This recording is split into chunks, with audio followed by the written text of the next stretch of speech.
అందరికీ నమస్కారం। ఈరోజు నంద్యాల రెవెన్యూ డివిజన్ వారీగా రైతుల యొక్క కష్టాలని ఈ ప్రభుత్వాన్ని దృష్టికి తీసుకురావాలనే ఉద్దేశంతో ఈరోజు రైతన్నలందరూ కూడా కలిసి రావడం నిజంగా చాలా సంతోషకరమైన విషయం।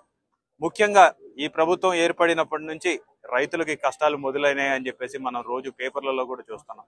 ఈరోజు ఎప్పుడు లేనటువంటి విధంగా యూరియా సంక్షోభం అనేది రాష్ట్రంలో కొనసాగుతుంది। ఎక్కడా కూడా యూరియా సరఫరా జరగడం లేదు। ఒకవేళ సరఫరా జరుగుతుందన్నా సరే దాన్ని తెలుగుదేశం నాయకులు, తెలుగుదేశం వాళ్ళ రైతులు అని చెప్పేసి ఈరోజు రైతుల్ని విభజించి పరిపాలిస్తున్నటువంటి పరిస్థితి ఈరోజు చూస్తున్నాం। ఈరోజు రాష్ట్రంలో అధికార యంత్రాంగం ఉందా లేకపోతే నిద్రపోతుందా అనేది కూడా అర్థం కానటువంటి పరిస్థితి। ఎందుకంటే ఏ మీటింగ్ పెట్టినా సరే సాక్షాత్ ముఖ్యమంత్రి మీటింగ్లలో కూడా యూరియా కొరత లేదు అని చెప్పేసి వాళ్ళు చెప్పడం జరుగుతుంది। కానీ బయట చూస్తే వారి మాస పత్రికల్లో కూడా వారికి అనుకూలమైన పత్రికల్లో కూడా ఈ రోజు యూరియా కొరత ఉంది, రైతులు ఇబ్బంది పడుతున్నారు, రైతులకి గిట్టుబాటు ధర కల్పించడం లేదు, రైతులు ఆత్మహత్యలు చేసుకుంటున్నారు అనే పరిస్థితి ఆ వార్తలు వస్తున్నా సరే ఈ ప్రభుత్వానికి కనీసం చీమ కుట్టినట్టుగా కూడా లేదని చెప్పడానికి నిజంగా మేము అందరం కూడా చాలా బాధపడుతూ ఉన్నాం।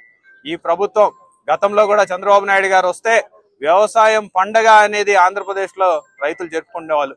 కానీ ఈ రోజు పండగ కాదు, వ్యవసాయం దండగా మనం అందరం అసలు వ్యవసాయం మానుకోవాలనే పరిస్థితికి మళ్ళీ తీసుకొచ్చిన దాఖలాలు ఈ రోజు రాష్ట్రంలో ఏర్పడినాయి।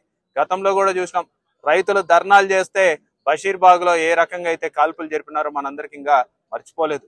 మళ్ళీ ఈ రోజు రైతన్నలు దగ్గర 3 రోజుల నుంచి చెప్తూ ఉన్నాం, ఆర్డీఓ గారికి వినతి పత్రం ఇవ్వడానికి మేము వస్తున్నాము అని చెప్తే ఈ రోజు పొద్దున తెల్లారుజామున వచ్చేసి నోటీసులు ఇస్తారు।